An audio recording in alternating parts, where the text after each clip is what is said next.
오늘 이 시편 19편은 가장 아름다운 서정시라고 이야기를 합니다. 이 세계적인 기독교 문학가인 C.S. 루이스라는 분은 본인의 저서 시편 묵상집에서 시편 19편은 시편 중에서 가장 위대하고 또 가장 아름다운 최고의 서정시라고 격찬을 하고 있습니다. 그리고 하이든의 유명한 교향곡 천지창조가 바로 이 시편 19편을 배경으로 곡이 만들어졌다고 합니다. 오늘 이 시편 19편은 크게 두 가지를 찬양하는 내용으로 되어 있습니다. 첫째는 바로 하나님이 창조하신 이 자연 만물을 찬양하는 것이고, 또 하나는 하나님의 말씀, 이 율법을 찬양하는 말씀으로 기록이 되어 있습니다. 이 시편 19편을 우리가 이제 크게 세 단락으로 나눌 수 있는데, 첫째 단락은 1절에서 6절까지 자연 만물이 드러내는 하나님의 영광에 대해서, 또 둘째로 7절에서 10절까지는 말씀에 드러나는 하나님의 계시에 대해서, 또 11절에서 14절은 바로 다윗의 기도에 대해서, 또 다윗의 서원에 대해서 기록이 되어 있습니다. 오늘 먼저 이 첫째 단락, 자 1절에서 6절까지 첫째 단락은 바로 이 자연을 통해서 우리가 어떻게 이 하나님의 뜻을 깨달아야 하는지를 우리에게 들려주고 있습니다. 자, 크게 오늘 본문 말씀대로 하나님은 우리에게 말씀을 하시는데, 하나님의 뜻을 우리에게 전달하시는데, 첫째는 하나님이 창조하신 이 자연 만물을 통해서 하나님의 뜻을 우리에게 전달하고 계시고, 또 하나는 하나님의 말씀을 통해서, 이 성경 말씀을 통해서 우리에게 하나님의 뜻을 전하고 계세요. 그래서 이 특별히 이 자연을 통한 하나님의 계시를 우리가 일반 계시라고 합니다. 일반 계시 혹은 또 자연 계시라고도 이야기하죠. 그리고 또 누구에게나 모든 사람들에게 보편적으로 적용되는 계시이기 때문에 보편적 계시라고 합니다. 그리고 이 하나님의 말씀을 통해서 우리에게 계시하는 것은 이제 특별 계시라고 그래요. 이 특별 하나님께서 선택한 자들에게 들려주시는 이 특별한 계시를 바로 이 말씀을 통해서 하고 계십니다.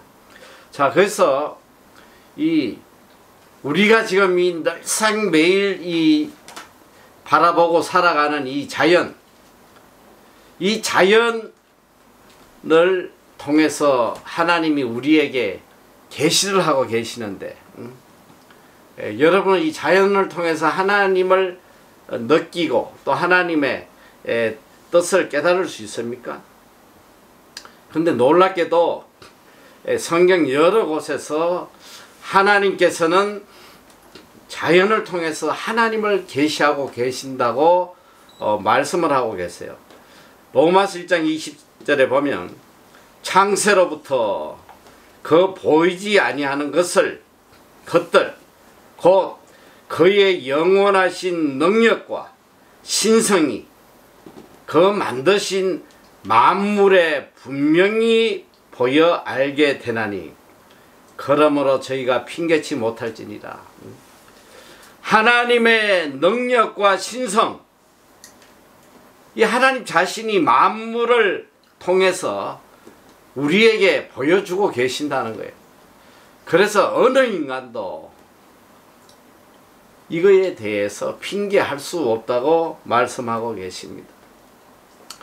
그래서 우리가 보다 보면 이 천문학자라든지 과학자라든지 이런 분들이 깊은 이 연구를 통해서 하나님께로 돌아오는 사람들이 참 많아요. 이 우주 세계를 연구하다 보면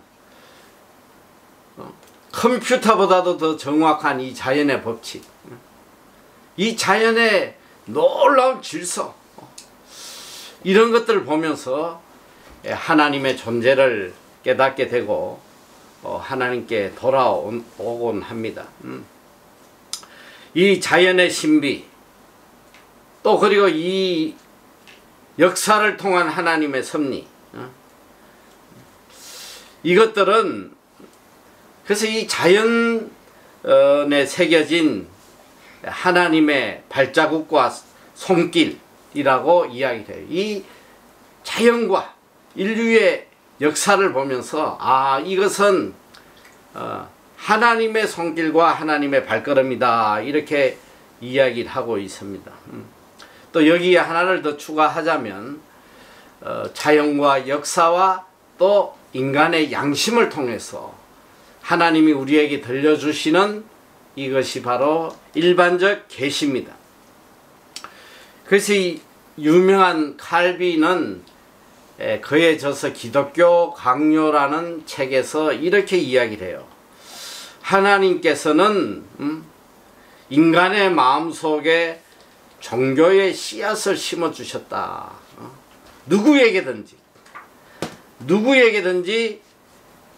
창조자 하나님을 깨달을 수 있는 그런 씨앗을 심어주셨다는 거예요. 그리고 또 하나님께서는 매일 매순간 이 자연을 통해서 하나님을 우리에게 보여주고 계신다는 거죠. 그래서 칼빈은 아무리 배우지 못한 사람이라도 일자무식자라도 자연에 계시된 하나님의 그 능력, 하나님의 이 위대하심을 깨닫지 못할 자는 없다고 이야기를 하고 있습니다. 그래서 로마서에 말씀하신 대로 핑계치 못한다, 어느 누구도 핑계할 수 있는 자가 없다, 이렇게 이야기를 해요. 성경은 분명히 하나님의 살아계심을 이 자연세계와 또 이 역사를 통해서 우리에게 지금도 들려주고 계십니다. 그러니까 이 자연과 역사라는 것은 다른 말로 말하면 바로 하나님의 살아계심을 우리에게 가르치는 교과서예요. 이걸 바라보면서 우리는 하나님의 살아계심을 깨닫게 되는 것입니다.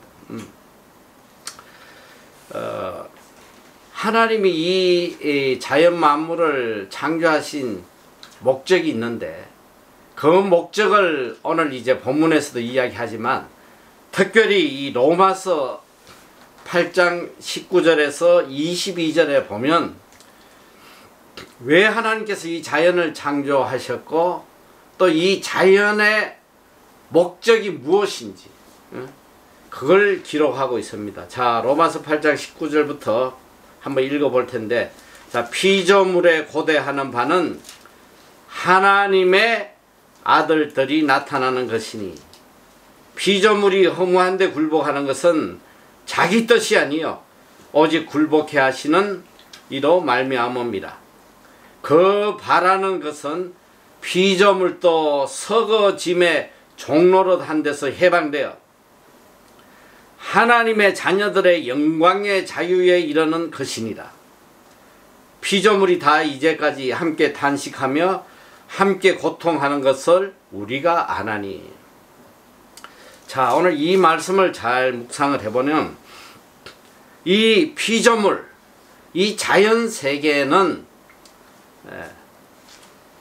이 자연 세계가 고대하는 바가 뭐냐면 하나님의 아들들이 나타나는 것이라면, 오늘 이 우주 만물이 바라는 게 뭐냐면 이 땅에 하나님의 자녀들이, 하나님의 아들들이 나타나서 이 자연세계를 지배하는 것을 바라고 있다는 거예요. 그리고 그 바라는 것은 피조물도 썩어짐의 종로로 한 데서 해방되어, 이 썩어짐의 종로로 한다는 것이 뭐예요? 하나님의 자녀의 삶이 아닌 이 세상에 속한 삶을 살아가는 이런 삶에서 자유되어 해방되어서 하나님의 자녀들의 영광의 자유에 이르는 것. 그러니까 이 자연세계도, 이 자연이 원하는 건 뭐냐면 하나님의 자녀들의 영광의 자유에 이르는 이것을 바라고 있는 거예요.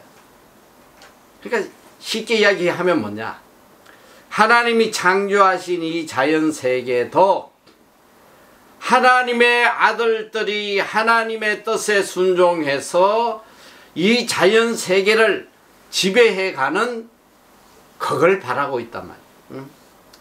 자, 그런데 오늘 이 하나님의 아들들이 나타나는 것이 아니라 이 세상에 이 마귀의 자녀들, 이 악한 영의 자녀들이 자연세계를 지배하다 보니까 어떻게 되나, 이 피조물이 탄식하고 고통당하고 있다는 거예요. 자, 피조물이, 이 자연세계들이 탄식하고 고통을 당하면서 나오는 반응이 뭐냐, 바로 자연재해예요. 자연이 이 인간을 대적한단 말이에요. 홍수가 나고 지진이 나고 이 기후가 변화되고 말이지. 이 자연이 이 악한 세력들을 대적하고 있단 말이야.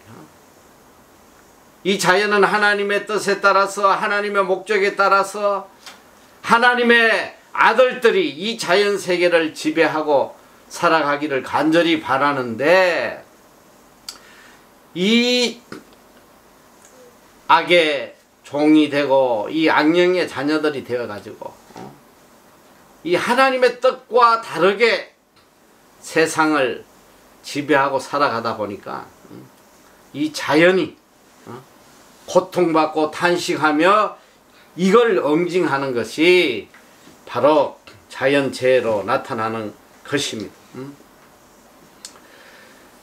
오늘 우리는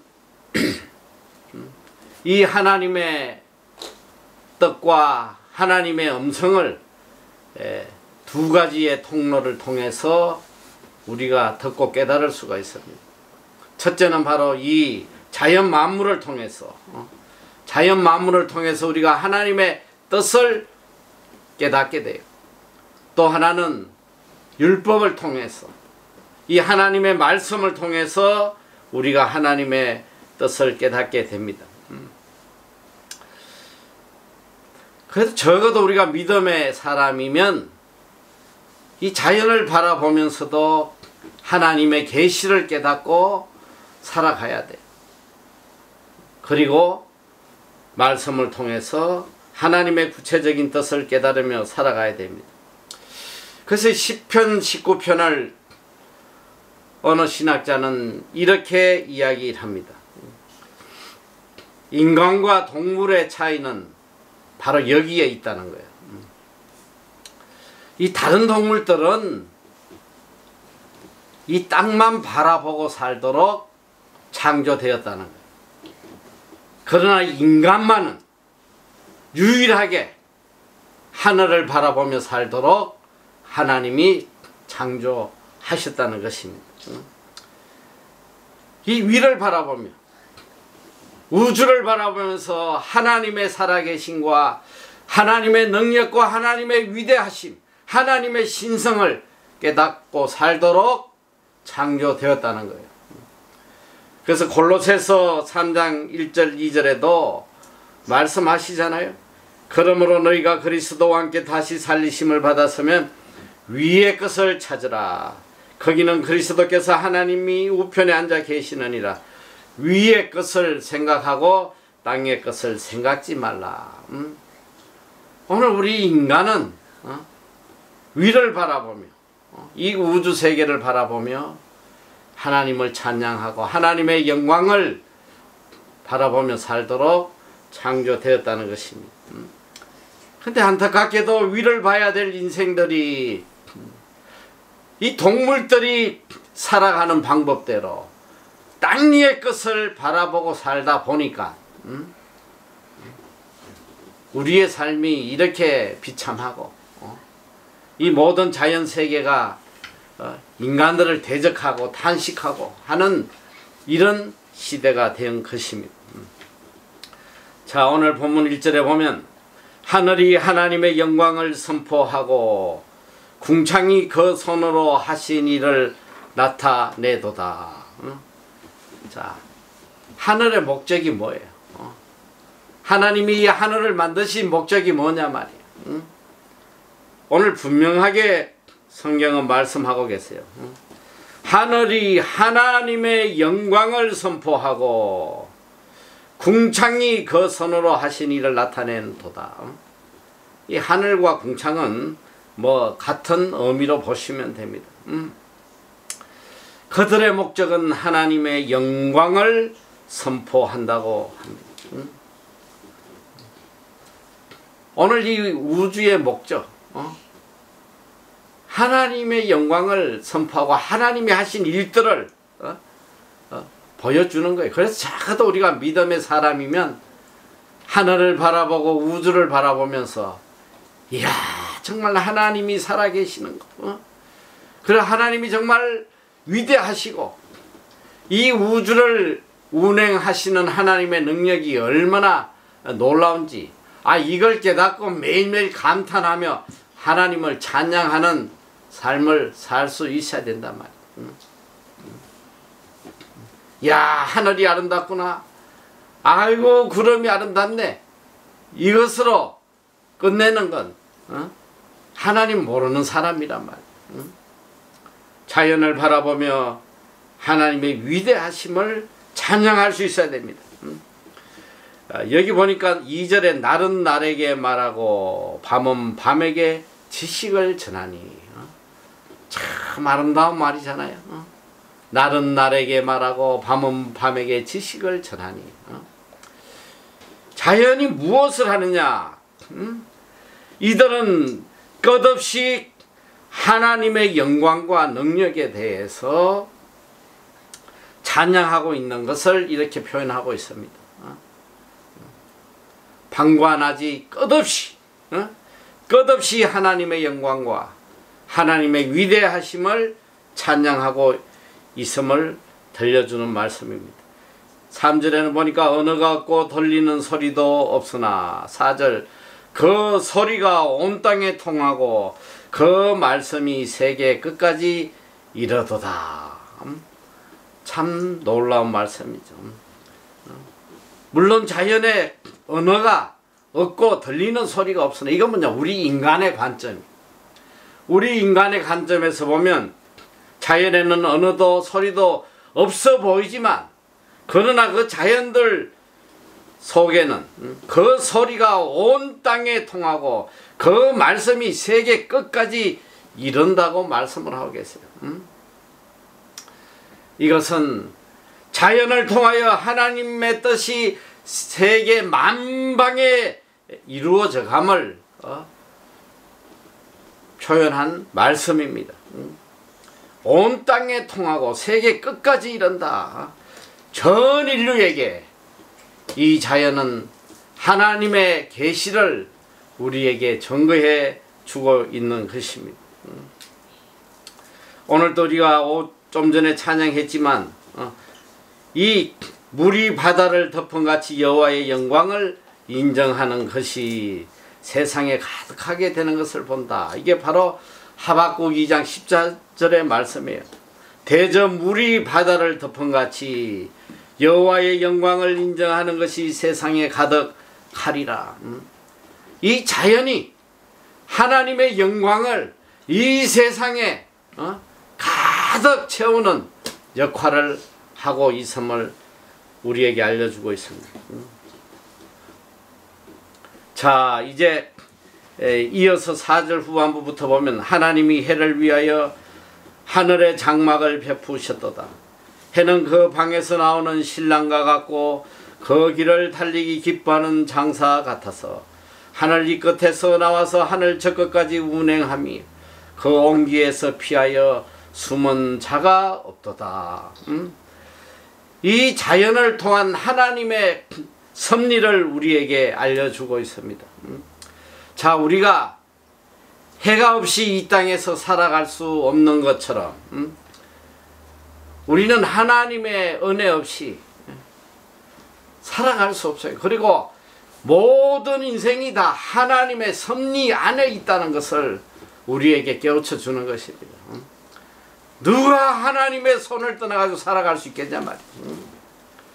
누가 하나님의 섭리를 피해서 살아갈 수 있겠어요. 오늘 우리는 이 태양의 온기를 피하여 숨을 자가 없는 것처럼 하나님의 섭리를 피하고 살아갈 자가 아무도 없다는 것을 깨달아야 됩니다. 7절부터는 바로 하나님의 특별 계시를 우리에게 알려주고 계십니다. 율법을 대해서 우리가 어떻게 구체적인 하나님의 뜻을 이루고 살아가야 하는지, 또 율법의 능력이 얼마나 위대한지 이걸 우리에게 세밀하게 들려주고 계세요. 자, 7절부터 보면 여호와의 율법은 완전하여 영혼을 소승케 하고 여호와의 정언은 확실하여 우둔한 자로 지혜롭게 하며 여호와의 교훈은 정직하여 마음을 기쁘게 하고 여호와의 계명은 순결하여 눈을 밝게 하도다. 여호와를 경외하는 도는 정결하여 영혼까지 이르고 여호와의 규례는 확실하여 다 의로우니 검 곧 많은 정금보다 더 사모할 것이며 꿀과 송이꿀보다 더 달도다. 또 주의 종이 이로 경계를 받고 이를 지킴으로 상이 크나이다. 이렇게 기록하고 있습니다. 오늘 이 자연을 통하여 하나님의 살아계심을 우리에게 알려주시고 또 이 율법을 통하여 말씀을 통하여 확실하고 구체적인 하나님의 뜻을 우리에게 특별 계시로 전해주고 계십니다. 자연 계시를 통해서 태양이 지구의 빛을 비추고 생명을 주는 것처럼 오늘 이 생명의 말씀, 이 율법의 말씀은 바로 우리의 영적 세계에 빛을 비춰주고 영원한 생명을 주는 말씀이에요.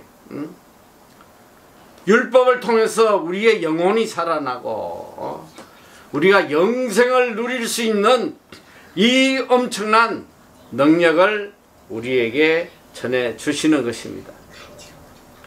7절을 보면 여호와의 율법은 완전하여 영혼을 소승케 하고 여호와의 정언은 확실하여 우둔한 자로 지혜롭게 하며. 자, 여기 보니까 율법은 완전하여 영혼을 소승케 한다고 그랬어. 자, 여러분, 우리가 육신이 시들어가면 어떻게 되겠어요? 자, 이 시들어간다는 노쇠하는 건데, 이 시들어가면 결국은 죽음이 결국이. 오늘 우리 영혼이 이 영혼이 시들어가면 어떻게 되겠어요?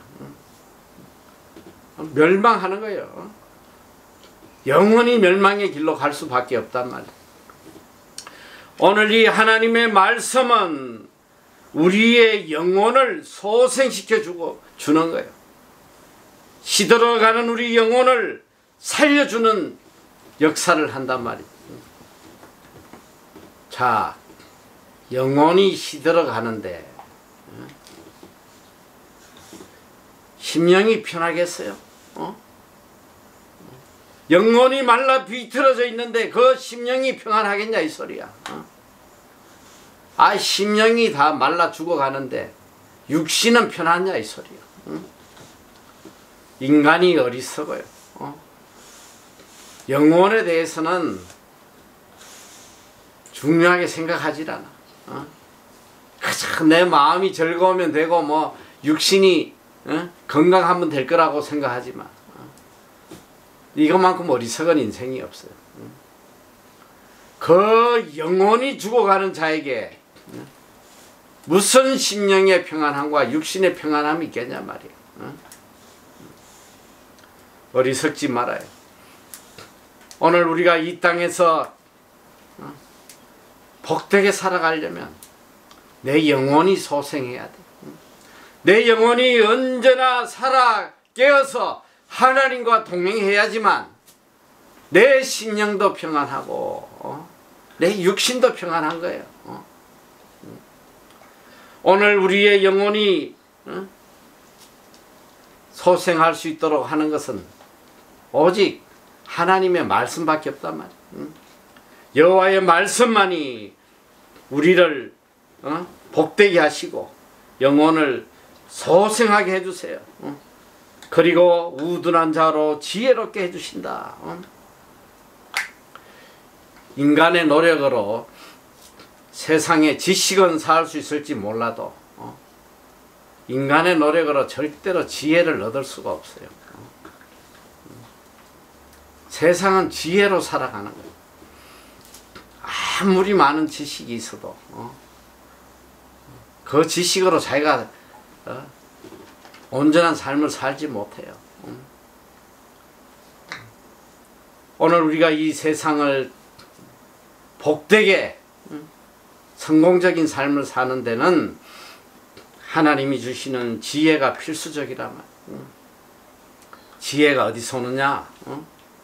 바로 여호와의 율법에서 온다는 거 아니에요. 여호와의 율법에서 오는 거. 여호와의 정거는 확실하여 우둔한 자로 지혜롭게 한다. 여호와의 정거가 뭐예요? 하나님의 역사로 드러난 이 모든 기적 같은 것들이 다 정거잖아. 인간의 지식으로 도저히 상상할 수 없는 이런 기적의 역사들.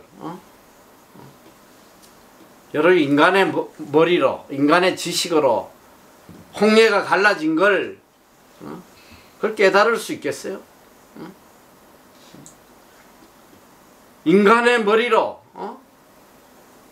하나님의 역사하심을 깨달을 수 있느냐 이 소리야. 결단코 깨달을 수 없습니다. 하나님의 이 정거는 확실하여 우둔한 자로 지혜롭게 하며 디모데후서 3장 16절 이하에도 말씀하고 계세요. 모든 성경은 하나님의 감동으로 된 것으로 교훈과 책망과 바르게 함과 어로 교육하기에 유익하니 이는 하나님의 사람으로 온전하게 하며. 이 성경의 목적이 뭐냐? 율법의 목적이 뭐냐? 오늘 말씀대로 율법이 완전하기 때문에 율법을 통해서 하나님의 사람으로 완전하게 온전하게 만들어주는 것이 율법의 능력이, 모든 선한 것을 행할 능력을 갖추게 하려 합니다. 이게 하나님의 말씀의 능력이란 말이죠. 8절에는 보니까 여호와의 교훈은 정직하여 마음을 기쁘게 하고 여호와의 계명은 순결하여 눈을 밝게 하도다. 이렇게 말씀하세요. 여호와의 교훈은 정직하여 마음을 기쁘게 하고. 여러분, 누가 이 세상을 슬프게 살기를 원하는 사람이 누가 있겠어? 인간은 누구나 다 기쁘게 살기를 소원하고 있어요.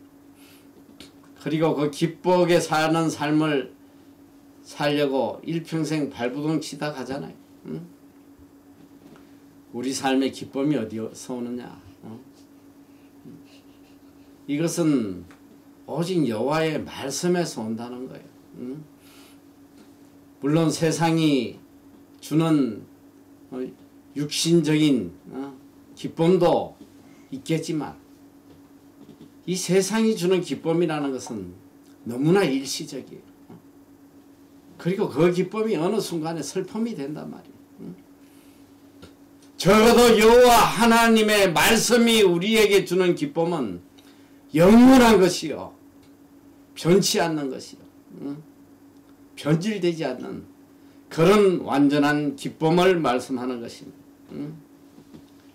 정말 여러분이 기쁘게 살기를 원하면 이 여호와의 말씀 안에서 살아야 돼. 다른 곳에서 기쁨을 찾으려고 허우적거리지 말란 말이에요. 오직 여호와의 말씀, 오직 여호와의 교훈, 늘 말씀을 주야로 묵상하고 늘 말씀과 동행하는 삶을 사는 사람은 환경을 초월하여 이 말씀이 주시는 기쁨을 누리고 살게 되는 것입니다. 여호와의 계명은 순결하여 눈을 밝게 하도다. 이게 뭐예요? 눈을 밝게 한다는 게 뭐예요? 시력이 뭐 0.1에서 0.5로 올라간다 그런 말씀이 아니에요. 눈을 밝게 한다는 것은 분별력을 주신다는 거예요. 선과 악을 분별할 수 있는 능력을 주시는 거예요. 하나님의 뜻이 무엇인지를 깨달을 수 있는 분별력을 주시는 겁니다. 그리고 생명의 길과 사망의 길을 구분할 수 있는 이런 능력을 주신다는 것입니다. 우리가 인생을 살아가는데 이것보다 중요한 게 뭐가 있겠어? 생명의 길이 어떤 길인지 이걸 깨닫고 사는 것보다 더 중요한 게 어디냐고. 선택 잘못하면 사망의 길 되는 거예요. 멸망한단 말이지. 이게 생명의 길인지 알고 인생을 다 투자하고 죽으라고 고생했는데 가보니까 결국 멸망의 길이면 이거 가슴 치며 일을 갈 수밖에 없는 그런 통탄할 상황이잖아. 여러분 잘 알아야 돼요. 인간의 지식으로는 어떤 것이 생명의 길인지 사망의 길인지, 어떤 것이 축복의 길인지 어떤 것이 멸망의 길인지 절대로 깨달을 수 없단 말이에요. 그런 능력이 없어요. 하나님의 말씀이 아니고는 선과 악을, 생명과 사망을 분별할 수 있는 그런 능력이 없단 말이에요. 오늘 이 말씀, 하나님의 말씀은 영혼을 보게 하는 거예요. 세상의 모든 지식은 눈앞에 있는 이 순간만 바라보게 하는 것입니다. 9절에 보니까 여호와를 경외하는 도는 정결하여 영원까지 이르고 여호와의 규례는 확실하여 다 의로우니라. 여호와를 경외하는 도는 정결하여 영원까지 이르고, 하나님의 말씀은 영원 불변의 진리예요. 절대로 변하지 않아요. 영원 불변하시단 말이에요. 세상의 지식은 이게 성공하는 지식인지 알고 갔더니 얼마 안 가서 이게 쓰레기가 돼버려. 쓰레기. 아무짝에 쓸모없는 세상 지식 쫓아갔는데 지금도 보면 그렇잖아요. 지금 망하는 세계 대기업들이 얼마나 많아. 얼마나. 그게 최고인 알았는데 이 대표적인 게 보면 이 노키아라고 핸드폰 세계 점유율 1위를 차지했던 이 세계 굴지의 이 전화기 회사가 망해버렸잖아. 그 당시는 그 핸드폰 그냥 그거 만드는 게 최고인지 알았어. 이 스마트폰이라는 게 나올 거라고 상상도 못한 거지. 이게 스마트폰이 나와버리니까 최고인지 알고 그냥 투자했는데 뭐 한순간에 망해버리잖아요. 이 세상 지식은 이래 지금. 뭐 지금 한 100년 이상 세계를 지배해왔던 이 자동차, 휘발유차가 최고인지 알아. 근데 지금은 이제 휘발유차가 이제 사라지기 시작한단 말이야. 전기차가 나오니까. 세상의 지식은 다 이렇게 변질되는 거예요. 세상에는 우리가 믿고 따라갈 것이 하나도 없다는 거예요. 우리가 영원히 신뢰하고 따라갈 것은 오직 여호와를 경외하는 이 하나님 말씀밖에 없다. 이 말씀은 영원까지 이른다. 영원. 영원 불변의 진리다. 이 말씀을 따라가면 이 세상뿐만 아니라 영원한 하늘나라에까지도 존귀하고 영광된 자로 살아가도록 우리를 인도하신다는 말씀입니다. 여호와의 규례는 확실하여 다 어로우니 여호와의 말씀은 뭐냐? 확실하게 결과가 어렵게 되는 거예요. 확실하게 이 하나님의 말씀을 따라가면 그 결과가 확실한 거에 다 어렵게 돼. 어렵게 끝나는 거 해피엔딩으로.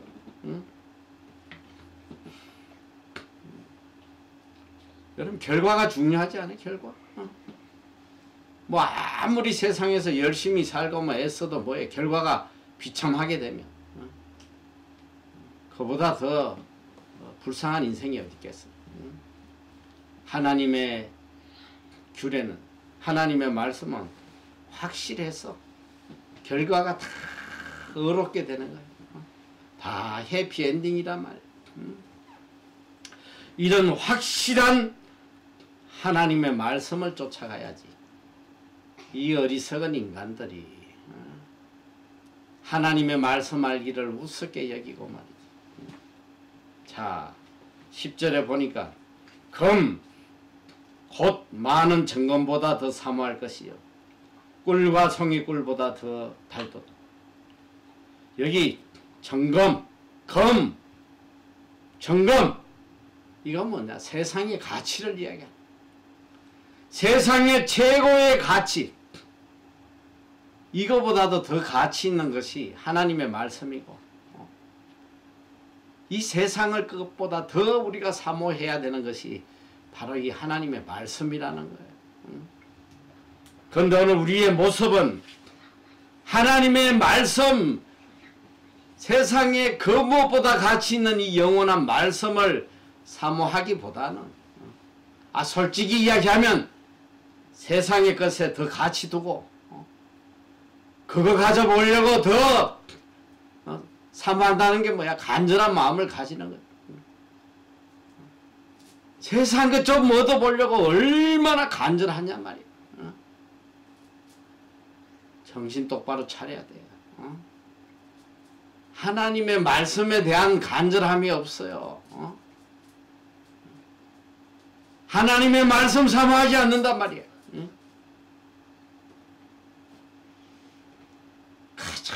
그냥 눈만 뜨면 머릿속에 그냥 어떻게 하면 이 세상의 것, 이 금 같은 이런 세상에 가치 있는 것들, 이것 좀 취해볼까 그냥 하루 종일 이거 생각하다가 끝난 삶을 살고 있단 말이야. 꿀과 송이꿀보다 더 달도다. 이 송이꿀은 뭘 이야기하냐면 세상의 기쁨을 이야기하는 거야. 세상의 기쁨. 세상이 주는 아무리 큰 기쁨도 하나님의 말씀보다 더 기쁠 수 없다는 거야. 세상의 기쁨은 일시적이요. 거짓된 기쁨이요. 나를 멸망케 하는 기쁨이지만 하나님이 주시는 이 말씀의 기쁨은 영원까지 이르고 어렵게 되고 존귀하게 되고 내 마음에 떠나지 않는 기쁨이 솟구치는 이런 참된 그런 기쁨이라는 것을 말씀하고 계세요. 이 말씀은 또 다른 말로 하면 뭐냐? 성경만 있으면 우리는 살아갈 수 있다는 거예요. 하나님의 말씀만 있으면 살아갈 수 있다는 거예요. 이걸 우리에게 들려주고 있단 말이에요. 하나님 말씀 안에 살아가는 복된 삶을 우리에게 가르쳐주고 있습니다.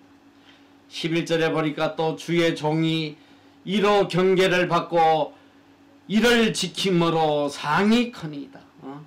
뭐예요? 하나님의 말씀을 통해서 경계를 받고 또 하나님의 말씀을 지키고 따라가니까 결론이 뭐냐? 상이 크다는 거 아니에요. 이 상은 영원한 하늘나라의 상급일 뿐 아니라 이 땅에서 내려주는 하나님의 상급도 포함되어 있단 말이에요. 말씀의 경계를 받고 늘 말씀에 따라 사는 거야. 말씀 인도하는 대로.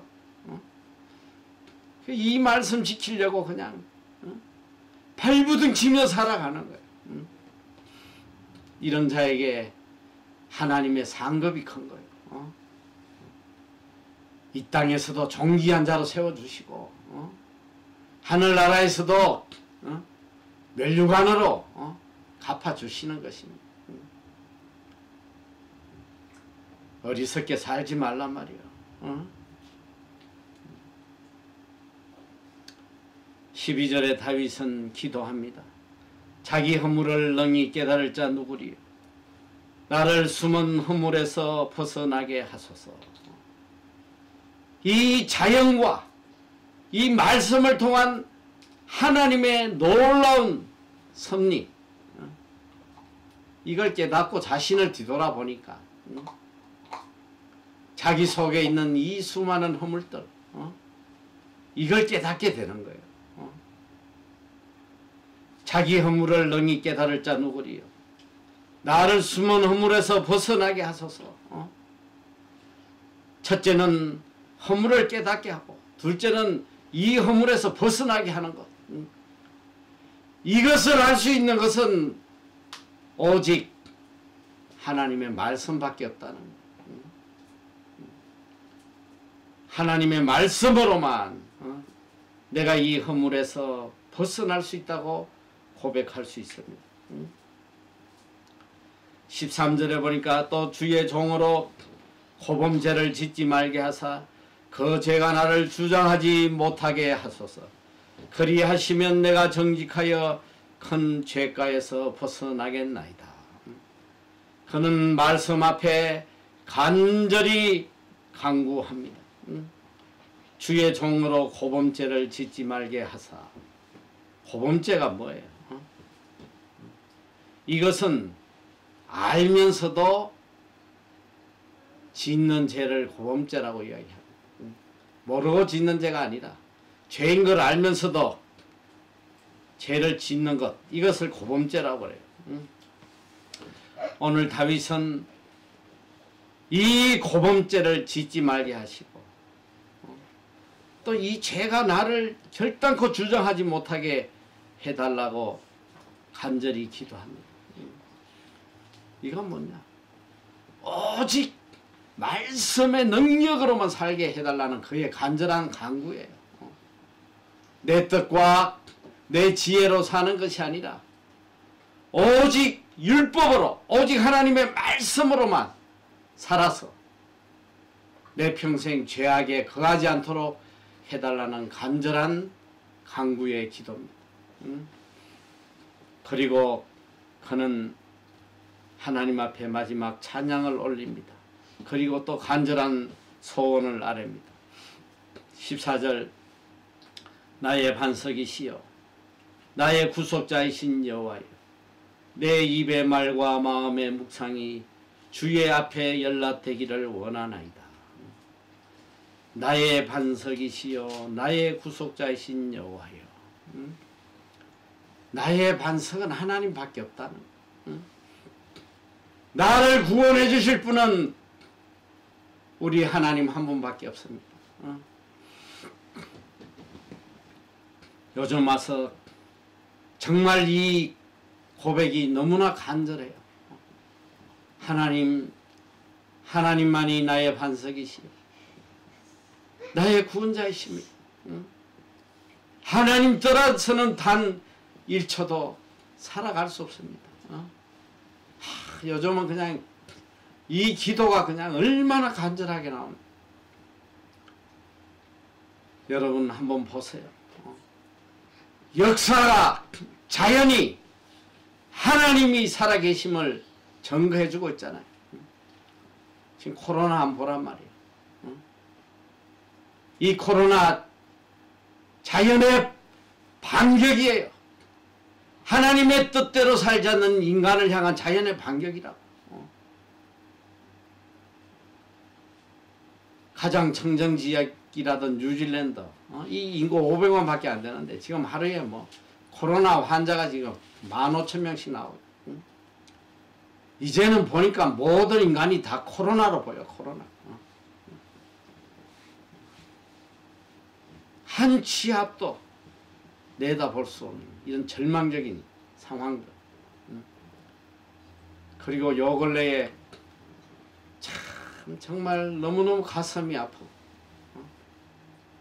매일매일 그거 소식을 그냥 유튜브를 통해서 보면서 너무 안타까워서 그들을 위해서 기도하게 되고, 이 우크라이나인들, 이 소련의 이 악한 푸틴이란 놈이 그 무고한 사람들을 죽이고 말이야. 지 나라도 아닌데 왜 남의 나라를, 이게 나토에 가입하겠다고 서양 쪽에 붙겠다고 한다고 그냥 이걸 무력으로 가서 그 수많은 사람들이 피난을 가고 말이야. 그 어린아이들의 울부짖음. 아버지가 징집이 돼가지고 군대를 끌려가는데 우리 사랑이 만한 딸이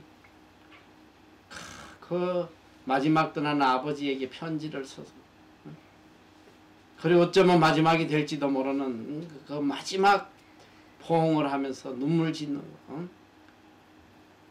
도대체 누가 이 평범한 삶을 지켜주겠냐 이 소리. 여러분 우크라이나의 이 전쟁, 이 우크라이나는 원래 소련 연방에 있던 나라로서 소련 연방이 해체되면서 독립한 국가예요. 이 우크라이나가 독립했을 때에 세계 핵 보유국 3번째 가는 나라였어. 우크라이나에 무려 핵탄두가 1700개가 있었단 말이에요. 인구는 우리 남한하고 비슷해요. 한 4천만이 조금 넘어, 조금 적은데 이 우크라이나가 핵무기를 이렇게 보유하고 있으니까 강대국들이 너무 위험하니까 어떻게 이야기를 했냐면 이 미국하고 영국하고 러시아하고 전부 다 모여가지고 뭘 하냐면, 야 너희들 핵무기 폐기해라. 너희들의 안전은 우리가 보장해주겠다. 그래가지고 1994년도 12월 5일에 벌써 28년 전인데 헝가리 부다페스트에서 이 협정을 맺어요. 이게 부다페스트 양해각서라는 건데 절대로 침공하지 않고 지켜주겠다 해서 서로 양해각서를 썼어. 그래서 우크라이나 사람들이 이걸 믿은 거예요. 이걸 믿었어. 그리고 핵을 다 폐기해버렸단 말이에요. 여러분 이 세상에 믿을 인간이 누가 있어? 뭐 소련 놈이야, 이 러시아 이 푸틴이야 원래 악한 놈이라고 치더라도 저는 제일 마음이 아픈 게 아니 나토에 가입하려다가 이렇게 됐으면 나토가 좀 들어와야 될 거 아니야. 그리고 이 서방 국가에 붙어서 미국 편에 섰으면 미국이 들어와야 될 거 아니야. 그리고 수많은 유럽 국가들이 바라보면서 한 명도 개입되지 않으려고 그래. 이 우크라이나 대통령이 방송에 나가지고 제발 좀 도와달라고, 제발 좀 도와달라고 그렇게 간절히 애원을 하는데도 그냥 경제 제재하겠다는 경제 제재.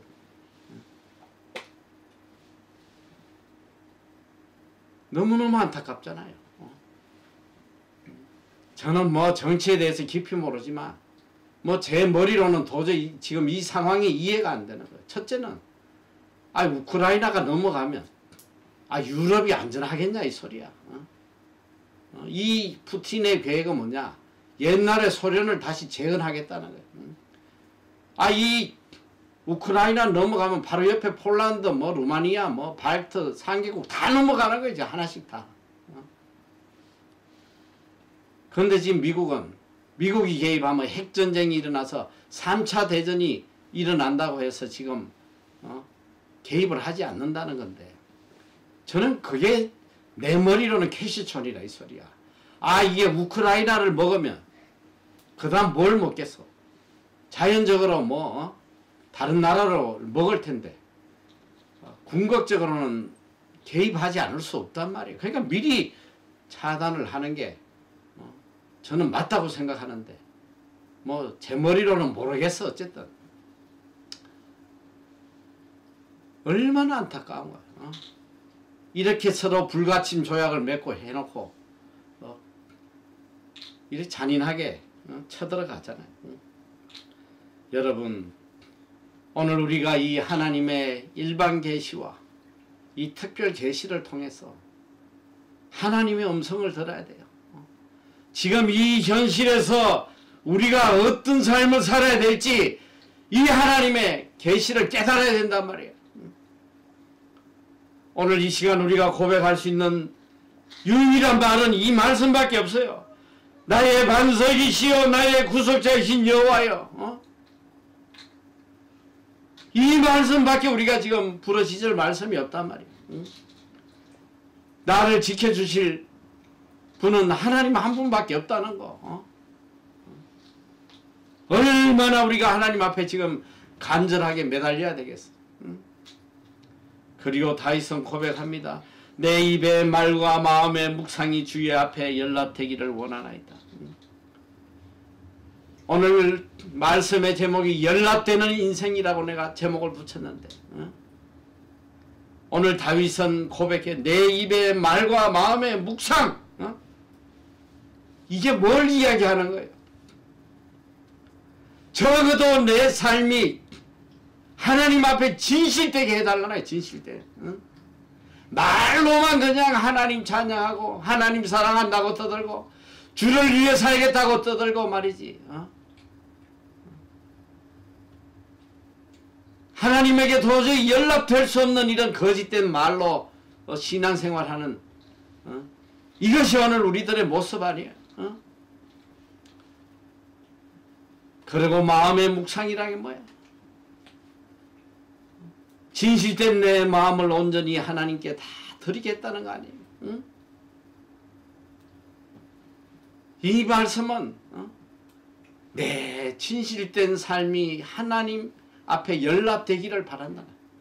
진실되게 살았어. 하나님의 말씀에 따라서 진실된 삶을 따라서 내 인생 전체가 하나님에게 연락되기를 간절히 원한다는 그의 소망을 이야기하는 것입니다. 이것이 오늘 우리의 소망이 되어야 돼요. 하나님, 제 인생이 정말 하나님 앞에 연락되기를 원합니다. 그런 진실된 삶 살게 해주세요. 그의 간절한 부르짖음이란 말이에요. 오늘 이것이 우리의 간절한 소원이 돼야 돼요. 이 세상을 바라보면 소망이 없어요. 무슨 소망이 있냐고 지금. 우리에게 소망을 줄 수 있는 분은 하나님밖에 없습니다. 이 자연의 계시와 이 하나님의 말씀의 계시가 들려주는 이를 똑바로 들어야 돼 지금. 오직 하나님께로만 돌아오라는 거예요. 세상 헛된 거에 소망 두지 말고 오직 하나님 말씀에 마음을 두고 이 말씀대로 살아라는 하나님의 계시란 말이에요. 오늘 이 말씀을 가슴 깊이 새기고 이 현실 속에서도 하나님이 내려주시는 진정한 기쁨과 소망 속에 살아가는 여러분이 다 되시기를 축원합니다.